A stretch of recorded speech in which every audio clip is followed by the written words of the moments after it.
Invasive na ito at tasty na rin kung maituturing. Kaya't ito yung gustong gusto kong lutuin. Soft Chinese turtle shell mga lodi. Tasty nga ito kung maituturing sa karamihan ng mga magsasaka. Lalong-lalo na sa may mga palayan at may palaisdaan. Sa kadahilanang kinakain nga nito ang mga similya ng isda sa palaisdaan at sinisira naman nito ang mga palayan. Saglit ko lang itong hinalbusan para matanggal yung lansa sa kanyang katawan. Mabilis nga palang magparami ang mga ganitong pagong mga lodi. Sa sobrang bilis nga nilang magparami ay nakakarating na sila sa mga ilugan. At sa bansang Thailand, ito ang mga paborito nilang lutuin. Kaya yung iba ginagawa nila ng paraan at pinagkakakitaan. Kaya kung mapapansin nyo mga lodi ay napakataba niyang kanyang karne. Parang karning baka lang na galing sa New Zealand. Wow! Pati ako nga ay hindi makapaniwala dahil ganito nga pala siya kataba. Halos mga bituka nga lang yung mga itinapon ko rito. Ito na mga idol, oh, yung karne niya. Talagang solid na solid, parang karne ng baka.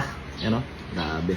Para matanggal ang lansa ay saglit kong isinalang para mapakuluan ang kanyang laman. Saglit ko nga itong iniwan para kinudkod na niyog ay mapigaan. Alam nyo bang dito sa Negros ay ito na rin ang hanap buhay ng iilan? Sa mga ilog ang kanilang pinipiling puntahan para maghagilap ng ahas pagong at mayroon ding pagkakakitaan. Para bawat pangangailangan sa araw-araw ay matustusan.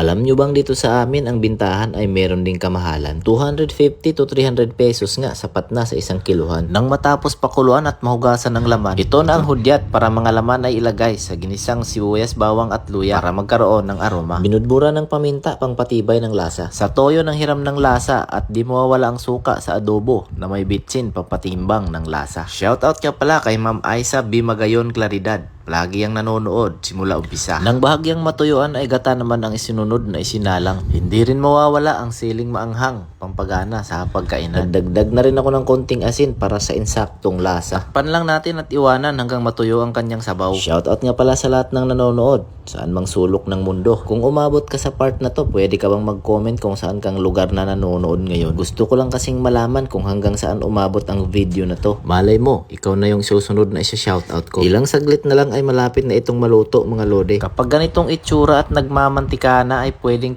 na ito mga lodi. Grabe, sa unang tikim pa nga lang ay nakakatakam na mga lodi. Nagluto na nga rin pala ako ng bigas na mais, yellow corn kung tawagin sa amin. Ito nga pala yung bigas na kinamulatan ko mga lodi. Sinasabi ng iba na pagkain lang daw to ng manok.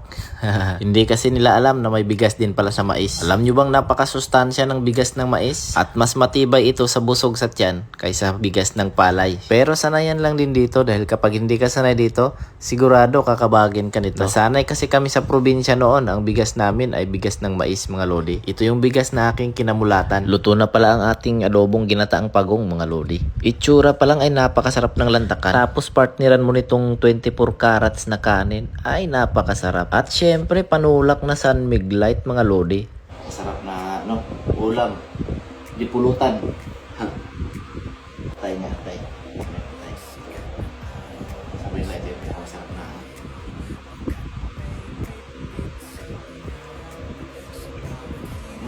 Sarap. Gusto namin dilaw.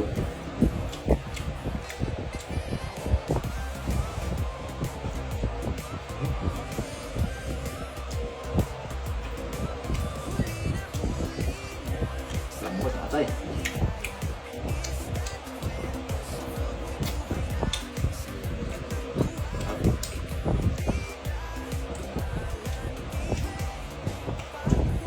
Ito yung ano niya, ilalim. Dito dibdib.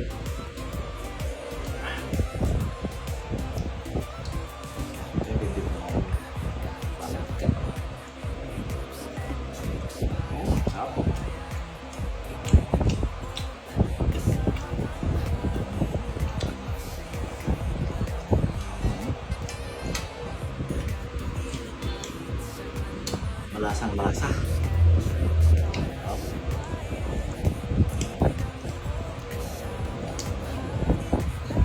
Grabe.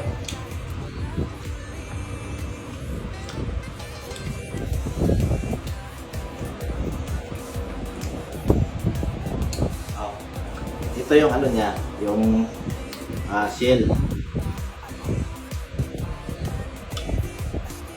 Ulam di pulutan ang ano nito. Pero lambot na shell.